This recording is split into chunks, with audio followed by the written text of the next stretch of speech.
Desde que eu diga por que está aqui. Está aqui porque sabe de uma coisa. Uma coisa que não sabe explicar, mas você sente. Você sentiu a vida inteira que há alguma coisa errada com o mundo. Você não sabe o que é, mas está ali, como uma farpa em sua mente, deixando-o louco. Foi essa sensação que o trouxe a mim. Está em toda parte. Está à nossa volta. Mesmo agora, nesta sala aqui. Você a vê quando olha pela janela, ou quando liga a televisão. Você a sente quando vai trabalhar, quando vai à igreja, quando paga seus impostos. É o mundo que acredita ser real para que não perceba a verdade.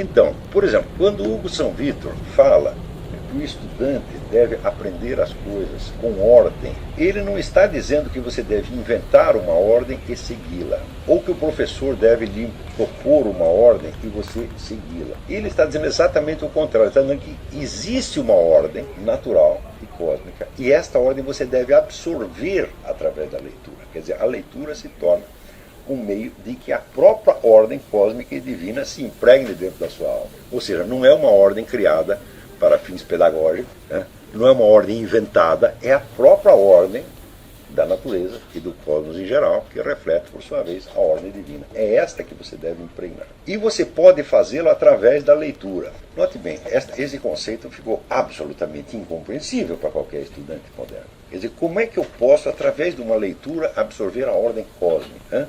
Se eu estou fazendo uma leitura, eu vou absorver no máximo a forma mentes daquele autor que eu estou lendo, na melhor das hipóteses, né?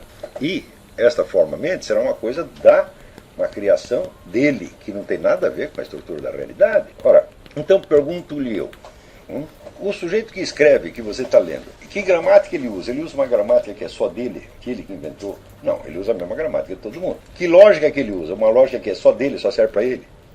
Não, é a mesma lógica de todo mundo. Os fatos que ele percebeu no mundo circundante, ele percebeu com órgãos sensoriais que só ele tem e que são muito diferentes dos seus? Não, ele percebeu com os mesmos. A estrutura ontológica desta criatura que escreveu esse livro é muito diferente da sua? Não. Então por que eu deveria, ao ler o livro, apreender somente aquilo que é singular da mente do seu autor e não toda a ordem que o gerou, que o criou, que o formou e o determinou? No entanto, esta ideia de que através da leitura você absorve a ordem cósmica, essa ideia se desapareceu, porque o que se entende por ordem cósmica hoje é o mundo de Newton. Não é nem sequer o mundo da física quântica, que é mais parecido com o antigo, mas ainda é o mundo de Newton. É o mundo matemático-mecânico, onde tudo obedece às leis matemáticas, e o que não obedece às leis matemáticas não faz parte da realidade.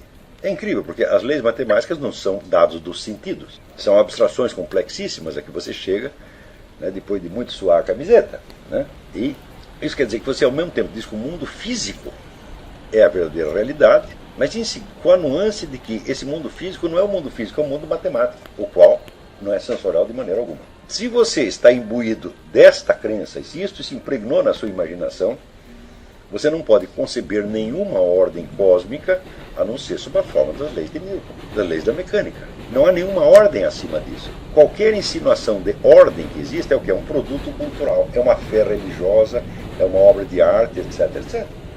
Agora, então você imagina, né, a confusão que se instala imediatamente a partir deste ponto, em que o único ponto de convergência de todo mundo são as leis de Newton. A única coisa que nós todos sabemos e compartilhamos são as leis de Newton. O resto é tudo invenção.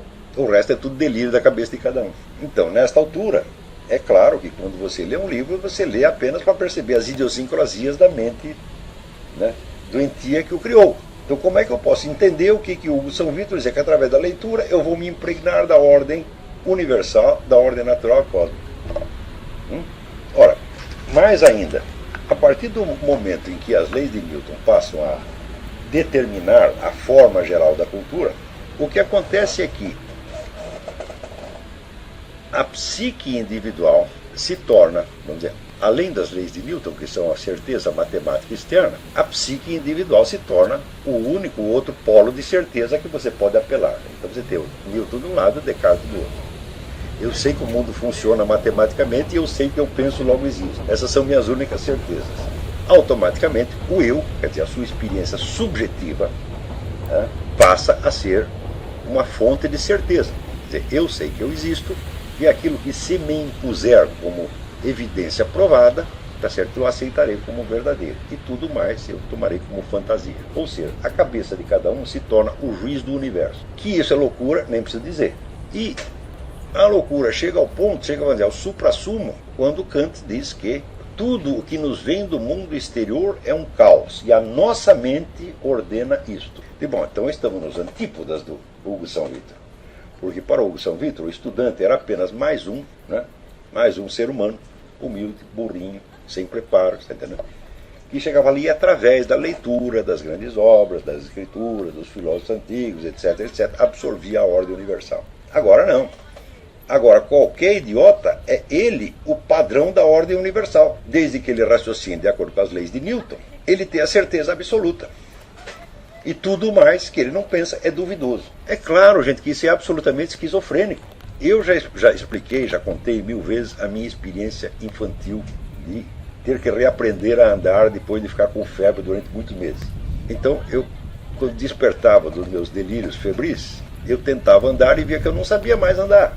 E que a noção de em cima, embaixo, essa coisa toda estava um pouco confusa.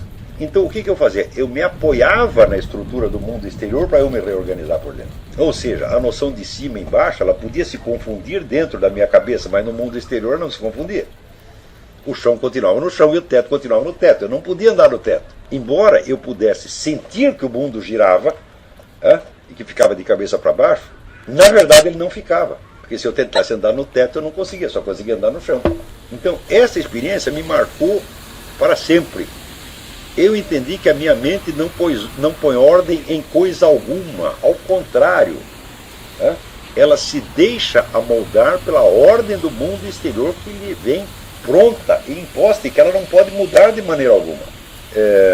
Por coincidência, eu recebi uma carta daqui do Hermindo Brum Neto. Ele diz: objetivamente, há evidências corroboradas pela neurociência que estão plenamente de acordo com os postulados kantianos. Por exemplo, quando observa um objeto qualquer, particularidades desse objeto são processadas em diferentes regiões corticais. Cada uma delas processaria um atributo do objeto, uma parte a cor, outra forma, outra semelhança de padrões. Essas informações dispersas são agrupadas e reconstruídas num conceito unitário de objeto, mas somente em razão das estruturas cognoscíveis cerebrais possíveis. Ora, Hermindo, isso aqui não prova o que o Kant está dizendo, prova exatamente o contrário. Porque, note bem, se a sua apreensão do mundo depende de um cérebro que existe materialmente, este cérebro, por sua vez, não é uma apreensão em um produto da sua mente, ele existe fisicamente. E ele tem uma forma, tem uma estrutura, que já vem determinada, que não foi você que inventou. E quando este cérebro entra em relação com o mundo exterior, através das informações que ele recebe dos sentidos, ele não pode montar este mundo exterior. Por quê? Porque ele faz parte deste mundo exterior. Ele é uma realidade física, entre outras. O cérebro não poderia ordenar nada. Ele não poderia ser, sei lá, aqui tem uma tartaruga, ele está vendo a cabeça da tartaruga e as patas da tartaruga, ele percebe que pertence ao mesmo objeto. Ele não poderia fazer isso se ele não estivesse no mesmo mundo físico da tartaruga. E ele estar no mesmo mundo físico não é uma representação da mente dele, é uma realidade que persiste mesmo se ele não percebesse nada. Quer dizer que a estrutura do seu cérebro é um dado real do mundo físico e não um princípio ordenador que você criou. Note bem que com isso eu não estou voltando ao John Locke, dizendo que nós nascemos como uma folha em branco e que o universo então deposita os dados dos sentidos em nós. Não nascemos com uma folha em branco, nós temos uma estrutura determinada. E essa estrutura está perfeitamente amoldada à estrutura inteira do mundo exterior, senão nós não poderíamos sobreviver dentro dele. Isso quer dizer que desde o instante em que nascemos, ou até antes, nós recebemos não o impacto dos dados dos sentidos, mas o impacto da realidade total que nos formou e dentro da qual nós existimos, e que transcende infinitamente a esfera daquilo que eu percebo pelos 5 sentidos. Ou seja, eu recebo o impacto do que? Da ordem cósmica. Né? Eu estou dentro dela, eu sou apenas mais um. Eu não estou ordenando coisíssima nenhuma. Eu sou uma parte da ordem exterior que me abrange. E tudo que se passa no meu interior se passa dentro da mesma realidade. Então, qual é a única coisa que importa? Absorver o quanto eu possa desta ordem que preexiste a mim. Essa ordem é a ordem do mundo newtoniano? Claro que não. A ordem do mundo newtoniano diz apenas as leis da gravidade do movimento. Mais nada. A ordem total transcende isso infinitamente. Claro que a ordem total não pode ser expressa em palavras. Ela pode ser aceita. Ela pode ser percebida e aceita e, no máximo, expressa simbolicamente, né, mediante compactações poéticas ousadíssimas, né? Mas não tem um jeito. Olha, eu vou dizer aqui para você qual é a ordem total. Não, isso não é possível. Nós vivemos dentro da ordem total e nós a reconhecemos e nós convivemos dentro dela e só podemos nos entender uns aos outros porque estamos dentro da mesma ordem. É? Se vivêssemos em universos separados, não poderíamos nos comunicar. Então, a coisa que mais interessa na educação é justamente elevar o aluno até esse vislumbre consciente da ordem total, que de algum modo ele já percebe antes, obscuramente. E é isto que a educação medieval tentava através da leitura, sobretudo naqueles séculos que eu mencionei na outra aula, séculos 9, 10 e 11. Quando vem o livro do Hugo, esse livro já era uma recordação do que se fazia antes, recordação escrita numa época em que esta técnica de ensino já estava se perdendo e que Hugo escreve justamente para que não se perca totalmente. Ou seja, longe do Hugo ser o príncipe do ensino medieval, não, ele é o testemunha de um apogeu que já tinha passado. Então, um detalhe importantíssimo do ensino nessa época era que a leitura ou era feita em voz alta, ou era feita em voz baixa como quem recitasse. Ou seja, as pessoas ficavam falando para si mesmo em voz baixa o que estavam lendo. Em voz baixa e inaudível. Por exemplo, estou aqui lendo a carta do Hermindo, né? Não sai voz nenhuma, mas você vê o movimento dos lábios. Era assim que se lia no tempo do Hugo de São Vítor e no século anterior. E era isto que permitia fazer da leitura um modo de aquisição, um modo de abertura à ordem total. Porque você lia com o seu corpo também, não é só com os olhos. Hoje em dia, quando se desenvolvem técnicas de ler só com os olhos e ler velozmente, tem um sujeito chamado Paul Schilling, que ele desenvolveu uma técnica que você lê um livro inteiro em 10 minutos, só com os olhos. Ou seja, você grava a imagem da página. É muito bom, isso aí pode ser ótimo para você ler balancetes, para você ler jornal. Mas se você for ler Platão assim, meu filho, você está acabado. Porque você está separando o visual do corporal. A sua participação no universo da leitura é exclusivamente imaginativa e não física. Então, quando você lê, você está fazendo como quem assistisse um filminho. Note, mesmo quando nós assistimos um filme, há uma reação física. Por exemplo, tinha um tempo que eu jogava joguinho de computador, eu jogava um jogo chamado Wolfenstein, né? Eu era viciado nesse jogo durante um tempo, depois parei. Mas era muito interessante, era um americano que estava preso dentro de uma fortaleza alemã, e ele tinha que escapar, matar os nazistas, essa coisa toda, né? Tinha um monte de tiro. Claro que depois os jogos evoluíram muito, eles eram muito primitivos. Mas as pessoas que me viam jogando, elas reparavam que eu me desviava dos tiros na tela. Então, isso quer dizer que alguma participação física havia. Então, é claro que participando do jogo Wolfenstein eu não ia aprender nada sobre a ordem cósmica, tá certo? Mas suponham que eu estivesse lendo Santo Tomás de Aquino, ou a Bíblia, ou mesmo Aristóteles, Platão, né? Onde eu começaria a participar daquilo como um dos personagens. Ou seja, o drama que estaria seria presentificado fisicamente. E eu estaria absorvendo aquilo como realidade e não só como pensamento. Se o que eu estou lendo é verdadeiro ou falso em relação à realidade, seria um segundo passo. Mas a absorção da coisa como realidade é o primeiro passo. Né? Depois é que você vai ver que se é uma realidade imaginária inventada, criada por um ser humano, ou se é a realidade efetiva criada por Deus. Mais tarde você vai ver isso aí.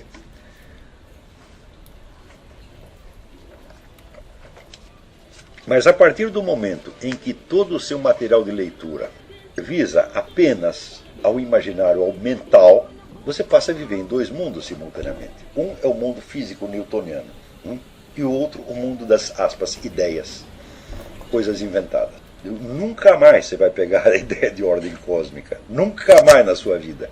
A ideia de realidade escapou para sempre. Por quê? Porque o mundo newtoniano não é realidade, ele é um conjunto de fórmulas matemáticas. E o outro mundo é pura invenção cultural. Então você fica, né, viajando entre duas irrealidades. E é isto que se chama educação no mundo de hoje. Mesmo a educação que é dada nos centros mais eficientes e capazes do mundo, é isto. Quer dizer, é claro que foi para compensar as deficiências desse tipo de ensino que se criaram, já no começo do século XIX, as escolas de artes liberais, para ensinar as pessoas a ler como se lia antigamente. Essa, pelo menos, era a ideia. Ela pode ter se deteriorado em muitos pontos, mas a ideia permanece aí. E é claro que ainda existem pessoas capazes de ler como Hugo São Vitor lia. E às vezes você encontra essas pessoas nos lugares mais surpreendentes. Estamos vendo aí um assessor do MST que é capaz de entender o Hugo de São Vitor. Uma coisa mais surpreendente ainda, o Ivan Illich. Ivan Illich é um padre austríaco que foi morar em Cuba e que na década de 70 era um ídolo da esquerda. Né? A esquerda na época defendia ideias que hoje são o contrário do que ela defende. Ele defendia a abolição do sistema escolar, o homeschooling universal. Né?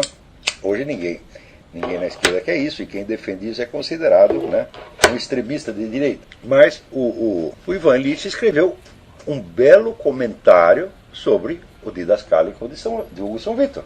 O que se nota nesse comentário, porém, é a hesitação dele em subscrever o modo de leitura antigo, porque ele confessa que ele está tão habituado ao mundo newtoniano que ele tem uma certa dificuldade de entender o que Hugo está dizendo, por exemplo, com ordem cósmica, ou coisa assim. Né? E ele, em parte, considera essa dificuldade legítima. Por quê? Porque ela nasceu do, aspas, progresso. O progresso nos libertou de mitos e lendas medievais e nos instalou num mundo de realidades newtonianas. Então, por isso, eu só posso compreender o mundo anterior como mito, como lenda, como produto cultural, etc, etc. Ou seja, eu não posso participar solidariamente daquilo. Então, se eu não posso participar solidariamente daquilo, eu não posso ter a experiência.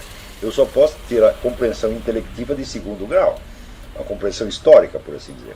Ora, a existência das escolas de artes liberais, e se quer saber, a minha própria existência física prova que isso não é assim. Quando eu estava no ginásio, eu tive um pressentimento que determinou o resto da minha vida. Eu notava que quase tudo que me ensinava, como matemática, como física, como química, etc, etc., era baseado em certos postulados arbitrários que nunca mais poderiam ser discutidos. Mas o contato entre estas ciências e a realidade repousava naqueles postulados. Daí para diante era tudo construção.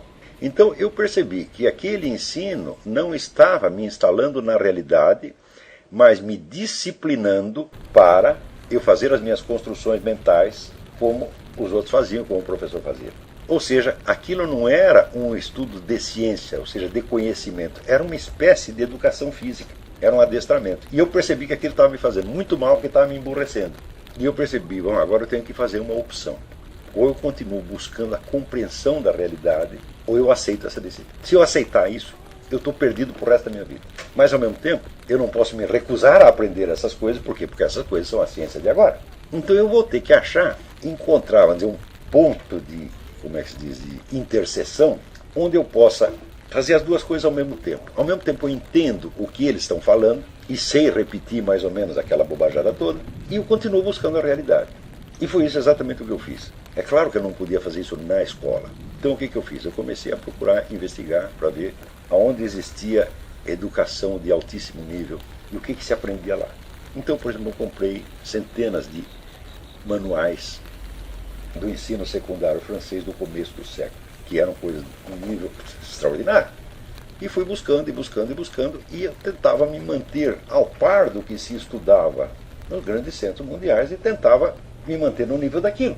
Dentro de alguns anos eu já não tinha a menor possibilidade de diálogo com o meio em torno, porque ninguém sabia do que eu estava falando. Por exemplo, os autores que eu lia, não sei, para cada autor que as pessoas estavam lendo, por exemplo, na universidade, eu tinha lido outros 1000, dos quais eu nunca tinha ouvido falar. Por exemplo, quando eu comecei a dar conferências públicas e chegava estudantes de psicologia, eu lhe falava de Maurice Pradino ou Igor Caruso, eles nunca tinham ouvido falar, não sabiam o que era. E, no entanto, eram autores fundamentais da cultura europeia. Então, Tudo tem um preço no mundo. Quer dizer, eu inventei um jeito de fazer com que o meu estudo se voltasse para a realidade efetiva e não apenas para as convenções escolares. E eu percebi o quanto essas convenções escolares podiam esterilizar a mente do fulano. Eu podia assim, destruir completamente, ao ponto de torná-lo incapaz de pensar qualquer coisa fora daquele mundinho provinciano que seus professores lhe tinham ensinado. Então, não que eu me revoltasse contra o ensino. Revoltar não é uma atitude natural para mim. Eu não me revolto contra coisa nenhuma. Minha tendência é aceitar tudo complacentemente. Né? Eu simplesmente digo, eu não quero isso para mim. Se os outros quiserem, é o problema deles. Né?